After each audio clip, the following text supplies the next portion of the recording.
this is getting the information from the insulin pump. So whatever is displayed on here is coming directly from the insulin pump. So if you restart it on the pump, it'll restart there. Right? So it's hypothetically, it's taking all the it's taking the information directly from that insulin pump. So however your insulin pump is behaving and whatever's showing on there will be recorded here and show on here. Okay? So we'll go through, and I'd like to show you some of the other screens.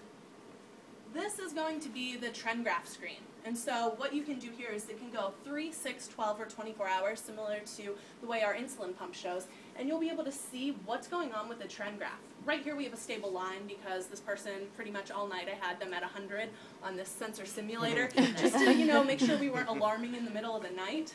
But if we were showing any, and this will show your thresholds too. So the thresholds you have sent on the pump, it'll actually show that. So it'll say whenever you're going outside of those thresholds that you have set, so you will have a better understanding of, okay, what's going on with me, and I can see it in the real time.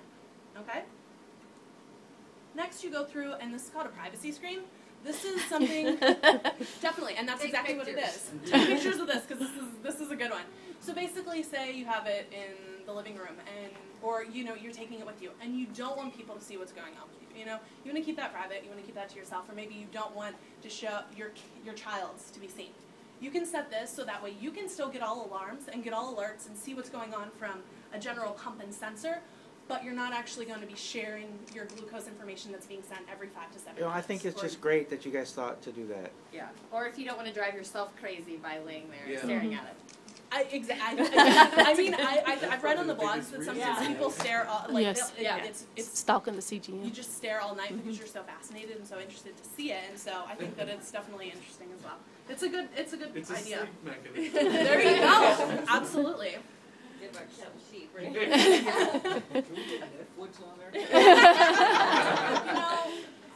Greg and Matt are both in here, so we'll definitely take that into consideration. Nice punt. Definitely. Where's that bus? Bennett's on it. So this is your main menu, which has your utilities and then also an ability to view the network status. So you can actually view what's going on with the signal, and you can see and identify how is it signal going from my pump to my system, or how is it just working from my outpost. So am I having any interference or any issues with my outpost, and then how would I then go through and identify that and isolate it, really. So whenever you go to your utilities menu, there's a bunch of different things you can do. So you can link to the pump. If we were using the outpost, you could actually link the outpost. You can edit that user info, so what that person looks like and then the initials, you can edit that. You can adjust the nightlight brightness. So I don't know, there's a nightlight on the back of here, and then there's buttons right here, and there's a nightlight here. So you can actually adjust how bright that nightlight is. Nice. And you can turn that on and off. Our night lights. This one right here.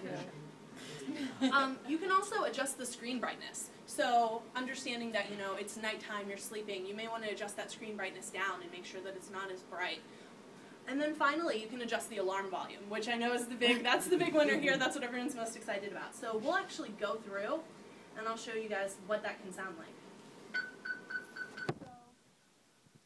that's the lowest volume. So maybe for those light sleepers, or people who, as Greg said, they can't sit by the train set. Everything just stirs them.